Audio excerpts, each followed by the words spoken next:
প্রোফাইলে ক্লিক করলা, ক্লিক করার পর হচ্ছে জাস্ট ওয়ালেটের উপর ক্লিক করবা, করার পর হচ্ছে এখান থেকে এই যে তোমরা চাইলে উইন হলে তোমরা উইথড্র করতে পারবা।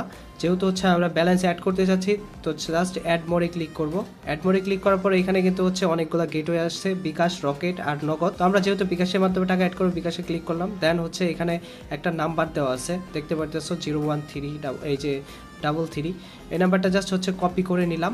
নেওয়ার পর হচ্ছে এই নাম্বারে আমরা এখন সেন্ড মানি করব, ঠিক আছে। ওকে গাইস, আমরা জাস্ট হচ্ছে বিকাশ অ্যাপসে গেলাম, যারপর হচ্ছে এখানে তোমরা পিন দিয়ে নিবা।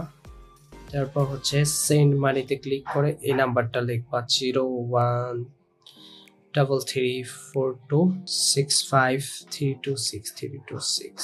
ওকে, দেন হচ্ছে এখানে জাস্ট আমি 100 টাকা অ্যাড করবো, 100 দিলাম। দেন হচ্ছে এখানে পিন নাম্বার দিয়ে দিবা, ঠিক আছে। সেন্ড দেওয়ার পর হচ্ছে যে ট্রানজ্যাকশন আইডিটা থাকে সেটা হচ্ছে কপি করে নিবা। এই ট্রানজ্যাকশন আইডিটা কিন্তু হচ্ছে মাস্ট বি লাগবে তোমার, আর এটার মাধ্যমে তুমি ব্যালেন্স অ্যাড করবে। ওকে গাইস, আমরা যেহেতু 100 টাকা পাঠাইছি, এখানে যে ট্রানজ্যাকশন আইডিটা ছিল জাস্ট এখানে হচ্ছে কপি করে পেস্ট করে দিবা। ট্রানজ্যাকশন আইডিটা কপি করার পর জাস্ট ভেরিফাই ক্লিক করবা, অ্যান্ড ভেরিফাই করা মাত্র কিন্তু হচ্ছে গাইস আমাদের ব্যালেন্স অ্যাড হয়ে গেছে। তারপরে দেখাচ্ছে না কেন? ওকে গাইস, এখন দেখাচ্ছে 1 সেকেন্ডের ব্যাপার। তো 100 টাকা কিন্তু আমাদের অ্যাড হয়ে গেছে। তো আমরা